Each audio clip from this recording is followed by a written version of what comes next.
to be the window to the future. What we're trying to do is change the prosthetics industry so we can offer affordable, functional and beautiful prosthetic devices to amputees.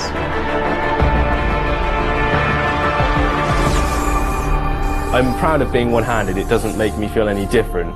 But wearing this, instead of having people come up to me or give me like the sincere look of, oh, you've lost your arm, they go, oh wow, this is fantastic. And I just like to see people have a smile on their face about it. That's what it's all about for me. Because we're heavily promoting this kind of technology, some people really think like we were producing, augmented arms. And, some fans or some moms and so on were asking, where can I buy your arm? And unfortunately, we have to say, we're not building any arms, we're just a video game company. But that triggers, the thing where we say, we should do something. It was a really natural fit when they got in touch with us. We were almost expecting it at some point, and we formed this idea to try and turn Adam Jensen's arm into a real-life bionic limb. I was actually only born with my left hand, so I've never seen any different, and I've always wanted to have like a robotic hand. I've never said I wanted two hands, just a robotic one, just to feel more cyborg, because it's just so much cooler, especially being into sci-fi and comics and stuff. I developed the first bionic hand when I was 17, just tinkering in my bedroom at my parents' house when I was younger. So when I went to university a few years later, I wanted to take the project a little bit further and found that bionic hands existed for amputees to wear, but they were extremely expensive. And so I used that angle as an excuse to be allowed to create a bionic hand for my final year project at university.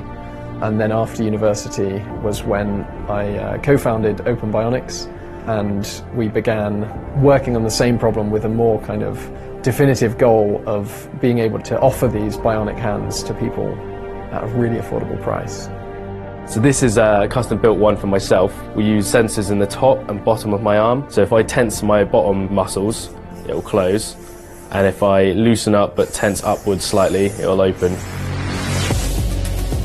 We have a fantastic art director. His name is Jonathan Jack Beltet. This guy is a visionary. He's completely crazy. And the way we wanted to depict, a future world was that human augmentations couldn't be like just medical device. We wanted it to be super rewarding. People are wearing this kind of prosthesis in a fashionable way. For Deus Ex, we never wanted to do some gimmicky big robot's hand and so on. We wanted something to touch upon, the high fashion, very refined design, something that looks very slick and very, you could be very proud to wear it. And then you can change all the functions like that. Kind of cool. At this point, we've made a semi-functional prototype. So we've made one that's functional and looks similar to Adam Jensen's hand. The next steps for us will be perfecting the functionality of it so that it works really nicely and it's very good at grasping objects. And then making the finish really nice so that it looks the part as well. The design files that we're working on in this project will be open source as well, so people will be able to download them. If they have a 3D printer, they'll be able to make themselves an Adam Jensen arm that will be functional and they'll be able to use it. We don't want to cut this technology, this accessibility to people who have their both hands and so on. So we partnered with Intel with their RealSense division and Razer with their Stargazer division also. Multiple points on the hand in motion is captured in real time. The result is a one-to-one mirroring between the user's hand and the bionic hand.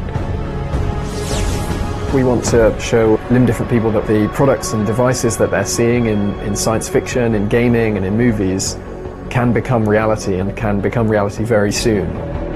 It's mind-blowing for a lot of people, but I cannot wait for the future of this.